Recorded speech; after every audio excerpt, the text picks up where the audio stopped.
So now let's go into the third way of solving a system of linear equations, and that's called elimination. But before we get into it, let me just make sure that this makes sense. How to disguise an equation? If I say that one eraser weighs the same as approximately 2 pencils, then what happens? If I multiply this by 2, so I get 2 erasers, it will weigh the same as 4 pencils. Does that make sense? And that would be a different looking equation, but it would still hold that in here we can see that for one eraser, it holds what's the same weight as 2 pencils. Does that make sense? So if I did it on an equation, if you have y is equal to 2x plus 1, and I will multiply by 2, and I put an arrow and then times 2, that's the number I'm going to multiply it. I multiply both sides by 2, so that's going to be 2y is equal to 4x plus 2.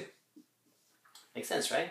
I mean, you can actually see that if I divide both sides by 2, of course I will get that y is equal to 2x plus 1, which is the same thing that we had.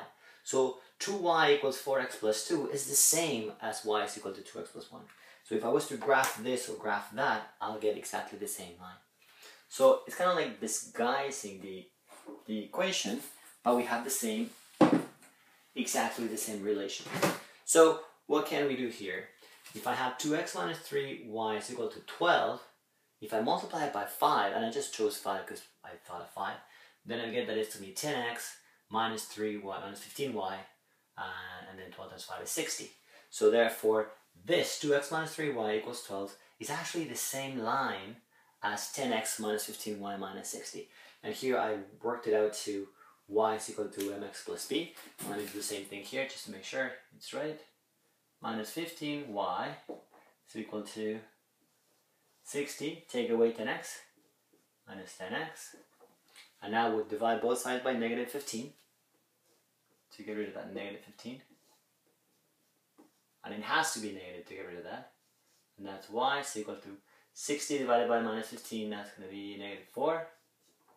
And 10 divided by, that's minus, and the minus gives me a plus. And 10 and 15, I can divide both of them by 5. So that's 2 over 3.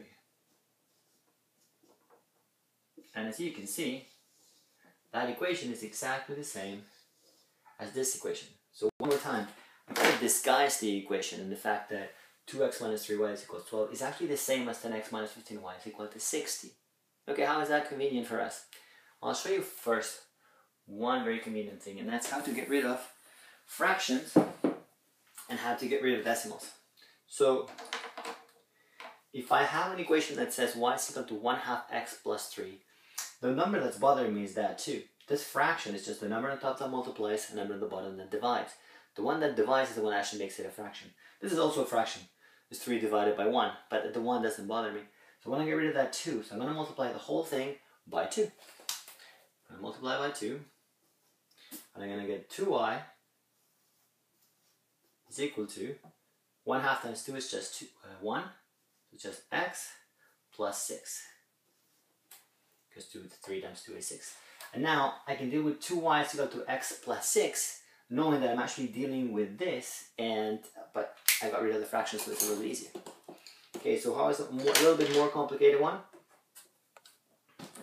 If I got 1/3 x and 2/5 y, and then a number on the other side. So I had to pick a number that both 3 and 5 would go into so I can get rid of both. And that, of course, is going to be 15. So times 15. 1/3 times 15, well, 15 divided by 3 is 5. So it's going to end up being 5x. And 2/5 times 15, 15 divided by 5 is 3. 2 times 3 is 6.